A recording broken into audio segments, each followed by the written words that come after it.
নমস্কার বন্ধুরা, বঙ্গজয়তে তোমাদের স্বাগত জানাই। আজকে ইস্টবেঙ্গলের নতুন প্লেয়ারের সাইনের ব্যাপারে খবর আছে। তার আগে বলবো আমার চ্যানেল বঙ্গজয়কে তোমরা লাইক, শেয়ার আর সাবস্ক্রাইব করো, যাতে তোমাদের জন্য ভালো ফুটবলের খবর নিয়ে আসতে পারি।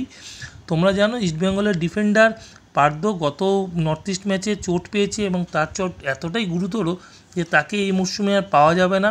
তো তার বিকল্প ফুটবলার হিসেবে ইস্টবেঙ্গল সাইন করে নিল আজকে সার্বিয়ান ডিফেন্ডার অ্যালেকজান্ডার প্যান্টিচকে। কে এই অ্যালেকজান্ডার প্যান্টিচ সেটা একবার দেখে নেওয়া যাক। সাবেক যুগোস্লাভিয়ায় 1992 সালে তার জন্ম। এই মুহূর্তে তার বয়স হচ্ছে 32 বছর, 6 ফুট উচ্চতা। তিনি ইউথ কেরিয়ার শুরু করেন সার্বিয়ার নামি ক্লাব পার্টিজান বেলগ্রেডের হয়ে। পরবর্তী সময় তিনি প্রফেশনাল ফুটবল শুরু করেন র্যাড ক্লাবের হয়ে। র্যাডের পর তিনি খেলেন সার্বিয়ারই আরেক নামি ক্লাব রেড স্টার বেলগ্রেড, যারা ইউরোপের চ্যাম্পিয়ন্স লিগও যাদের খেলতে দেখা যায়। এছাড়া ভিলোরিয়াল, করডোবা, এইবার, অ্যালাভেজের মতন নামি ক্লাব যেগুলো স্পেনের প্রিমিয়ার লিগে খেলে থাকে বা স্প্যানিশ লা লিগাতে, সেই ক্লাবের হয়ে খেলেছেন। এছাড়া ইউক্রেনের নামি ক্লাব ডায়নামো কিয়েভেও খেলেছেন, ক্যাডিজে খেলেছেন, ডেপোর্টিভো লুগো যেটা স্প্যানিশ ক্লাব সেই ক্লাবেও 2 বছর আগে ছিলেন, এবং ডক্সা এফসি যেটা নাকি গ্রিসের নামি ক্লাব সেই ক্লাবেও ইনি খেলেছেন।